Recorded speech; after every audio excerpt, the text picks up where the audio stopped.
So you have to identify acute, right, obtuse and straight angles in the previous figures. तो previous figures में हमने, अगर last वाले page पे अगर हम जाएंगे, अगर हम लास्ट पेज पे जाएंगे तो हम इसमें आइडेंटिफाई कर सकते हैं ये लेस देन 90 डिग्री लग रहे हैं अक्यूट एंगल्स। अभी हमने क्लासीफाई किया है, अभी हमने पढ़ा है कि 90 डिग्री ऐसे लग रहे हैं तो ये राइट एंगल्स हैं, ये ऑब्ट्यूज एंगल्स हैं। स्ट्रेट एंगल इसमें नहीं है, तो स्ट्रेट एंगल चाहो तो आप एक बना लो।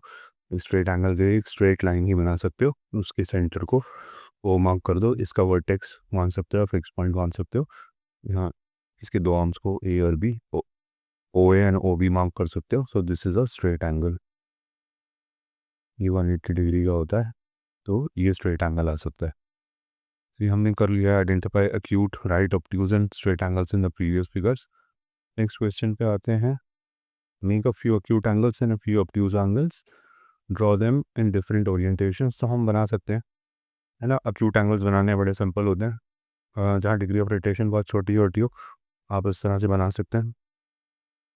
जहाँ डिग्री ऑफ रोटेशन छोटी होगी आप वहाँ पे एक्यूट एंगल्स बना सकते हैं। एक की बेस बना दिया, एक ऐसे बना दिया। बनाने का डिफरेंट डिग्री ऑफ रोटेशन, तब की बार इधर को बना दो, है ना। एक तब की बार ऊपर को बना दो, एक यार इधर को बना दो, है, थोड़ा सा ओब्लीक करके बना दो।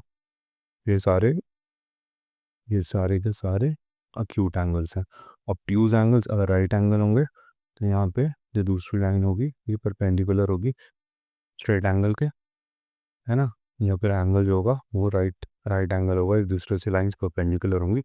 अगर इससे ज़्यादा बनाना चाहते, बना दोगे इससे थोड़ा सा ज़्यादा, तो ये आपका ऑब्ट्यूज एंगल बन गया। इसी तरह से यहाँ पे भी आप इस तरह से ऑब्ट्यूज एंगल बना सकते हो। इसी एंगल को थोड़ा सा टेढ़ा कर दो, ऐसे बना दो 90 डिग्री से। वो हम यहाँ पे सिर्फ स्केल की मदद से, है ना, रूलर की मदद से और स्केल की मदद से ये एंगल्स बना रहे हैं। अभी तक हमने डी का कॉन्सेप्ट इंट्रोड्यूस नहीं किया है। नेक्स्ट क्वेश्चन पे चलते हैं। Do you know what the words acute and obtuse mean? Acute means sharp and obtuse means blunt. Why do you think these words have been chosen? So उन्होंने बस simple सी बात बोली है कि acute का मतलब होता है sharp एंड obtuse का मतलब होता है blunt। तो अगर आप acute एंगल को देखोगे, है ना, ये acute एंगल है और ये एक obtuse एंगल है, 90 से बड़ा है ना। चाहो तो इसको और बड़ा बना लो,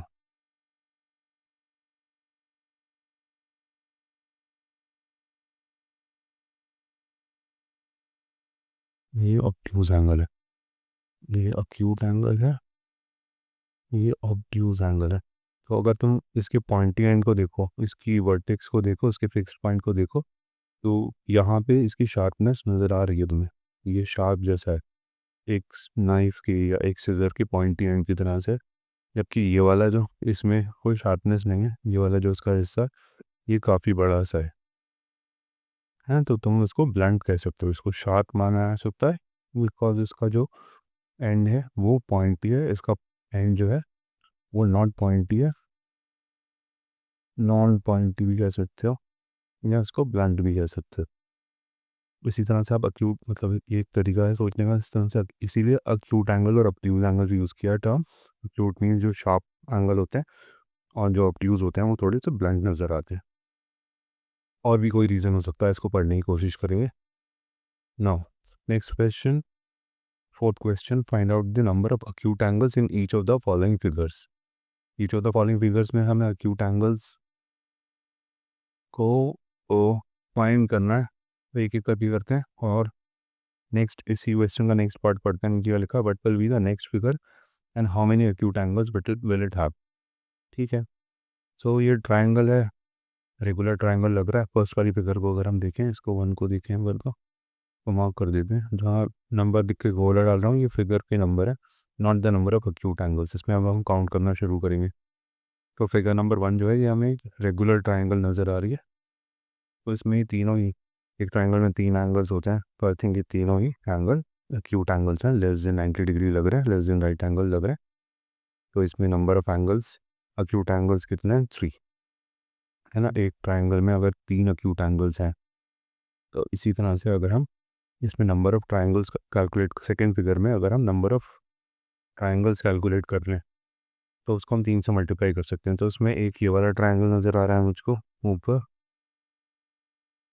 है ना। दूसरा इसके बेस में मुझे ये दूसरा ट्राइंगल, फिर ये तीसरा ट्राइंगल और फिर ये चौथा ट्राइंगल। आई थिंक इस तरह से मुझे इसमें 4 ट्राइंगल्स नज़र आ रहे हैं, है ना। तो इसमें भी 3 अक्यूट एंगल्स हैं, इसमें भी 3 है, इसमें भी 3 है, इसमें भी 3 है। फर्स्ट वाली फिगर में 3 थे, इसमें 3 और 3 6 और 3 9 और 3 12, इसमें 12 हो गए, है ना। और इसमें हुआ क्या, यहाँ से यहाँ तक कि इन्होंने फर्स्ट वाली फिगर के ट्राइंगल की साइड जो थी उसके सेंटर्स को ज्वाइन कर दिया विद द लाइन। तो बीच में इन्होंने एक ट्राइंगल इंट्रोड्यूस करा इस तरह से। तो ये एक ट्राइंगल 3 में, एक ट्राइंगल 4 में डिवाइड हो गया, है ना। जहाँ इस फर्स्ट वाली फिगर में एक ही ट्राइंगल था, सेकंड फिगर में 4 ट्राइंगल्स हो गए। अब इन्होंने क्या किया कि इसका जो सेंटर वाला था, यहाँ से यहाँ जब आए सेकंड से थर्ड फिगर में, इन्होंने इसका सेंटर जो ट्राइंगल था उसको फिर अगेन अगेन इन्होंने एक सेंटर में इसकी एक और ट्राइंगल बना दिया। सेंट्रल ट्राइंगल को फिर से एक ट्राइंगल की बजाय 4 ट्राइंगल्स में कन्वर्ट कर दिया। अगर हम इसमें ट्राइंगल्स कैलकुलेट करें तो मुझे इसमें वही एक ट्राइंगल, 2 ट्राइंगल, 3 ट्राइंगल, 4 ट्राइंगल और इसी तरह से 4 ट्राइंगल्स इसमें भी हैं, अंदर वाली फिगर में भी है ना। मैं इसमें सिर्फ डॉट डाल रहा हूँ, 1 2 3 4, है ना। अब लेकिन इसमें कुछ कॉमन एंगल्स हैं, जैसे कि फर्स्ट वाले में तो 3 ही एंगल्स हैं, इस वाले ट्राइंगल में भी 3 अक्यूट एंगल हैं, इसमें भी 3 अक्यूट एंगल्स हैं। अब इस छोटे ट्राइंगल में भी 3 अक्यूट एंगल हैं, इसमें भी 3 है, इसमें भी 3 है, इसमें भी 3 है ना। इसके अलावा तुम लोगों को और कोई अक्यूट एंगल दिख रहा है? एक ट्राइंगल में 3, फर्स्ट वाली फिगर में एक ट्राइंगल में 3 अक्यूट एंगल्स तो दिख गए। उसके बाद हमने नंबर ऑफ ट्राइंगल्स कैलकुलेट करे सेकंड फिगर में, और उसमें हर किसी ट्राइंगल में 3 अक्यूट एंगल्स लिख के उसका टोटल निकाल दिया। थर्ड वाली फिगर में भी हमने नंबर ऑफ ट्राइंगल्स ही कैलकुलेट किए। आई थिंक इस तरह से सारे एंगल्स कवर हो रहे हैं, इस तरह से सारे एंगल्स कवर हो रहे हैं, है ना। तो इसमें अगर सिर्फ ट्राइंगल कैलकुलेट करूँ मैं तो 1 2 3 4 5 6 7 ट्राइंगल्स हैं। तो 7 7 मल्टीप्लाई बाय 3, इसमें मुझे 21 अक्यूट एंगल्स नज़र आ रहे हैं। क्या इस इन ट्राइंगल के अलावा भी तुम्हें कहीं कोई अक्यूट एंगल समझ में आ रहा है? नहीं, मुझे तो नहीं लग रहा है ना। तो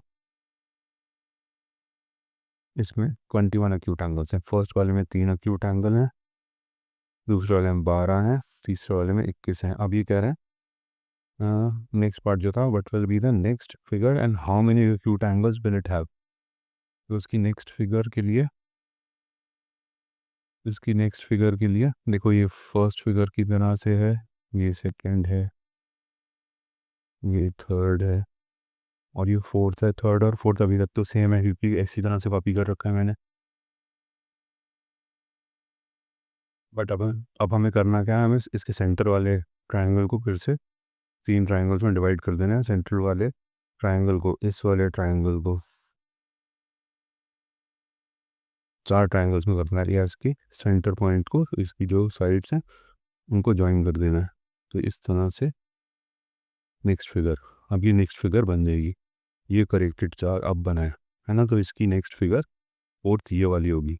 तो अब इसमें कितने ट्राइंगल्स नज़र आ रहे हैं, फिर से करते हैं। हर ट्राइंगल पे हम, एक तो ये नज़र आ रहा है, हर ट्राइंगल में हम 3 लिख देंगे।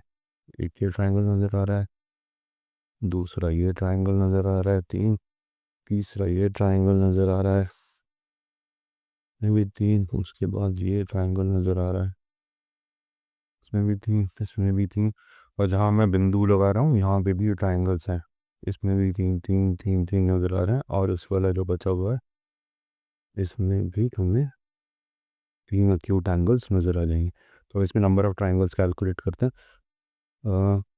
1 2 3 4 5, बीच वाली फिगर में 4, 5 और 4 9 और एक 10 ट्राइंगल्स हैं। हर एंगल में 3 एंगल है, हर हर ट्राइंगल के अंदर 3 अक्यूट एंगल है। कितने टोटल किए थे हमने, भूल गए?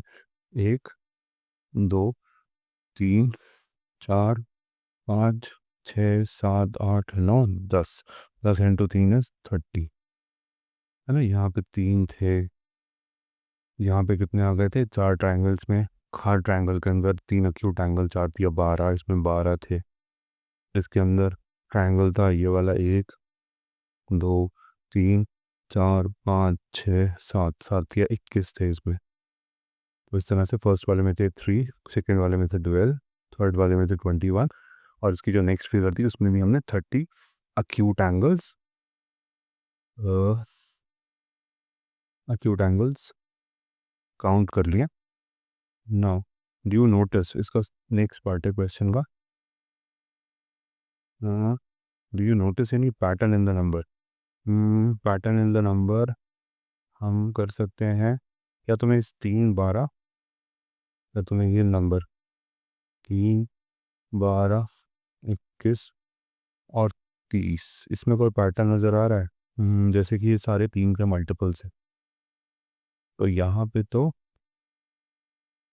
3 को हम 3 मल्टीप्लाई बाय 1 लिख सकते हैं, यहाँ हम इसको लिख सकते हैं 3 मल्टीप्लाई बाय 4, यहाँ लिख सकते हैं 3 मल्टीप्लाई बाय 7, यहाँ लिख सकते हैं 3 मल्टीप्लाई बाय 10।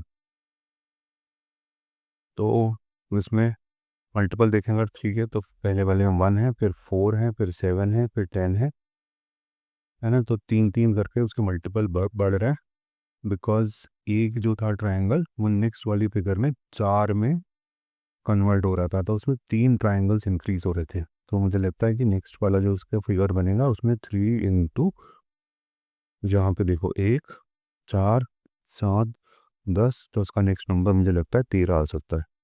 नेक्स्ट 13 आ सकता है। तो नेक्स्ट, बिकॉज इसमें होगा क्या कि हर फिगर में हम एक ट्राइंगल को 4 में कन्वर्ट कर रहे हैं। एक ट्राइंगल के जितने एक्यूट एंगल थे वो तो रहेंगे, उसके अलावा एक की बजाय जो 4 हो गए, तो 3 एक्स्ट्रा आ गए ना, तो 3 एक्स्ट्रा आ जाएंगे। 3 मतलब 3 ट्राइंगल एक्स्ट्रा आ रहे हैं, तो 3 multiply by 3 acute angles extra आ जाएंगे। तो इसीलिए 3 का मल्टीपल 3 टाइम्स इंक्रीज हो रहा है।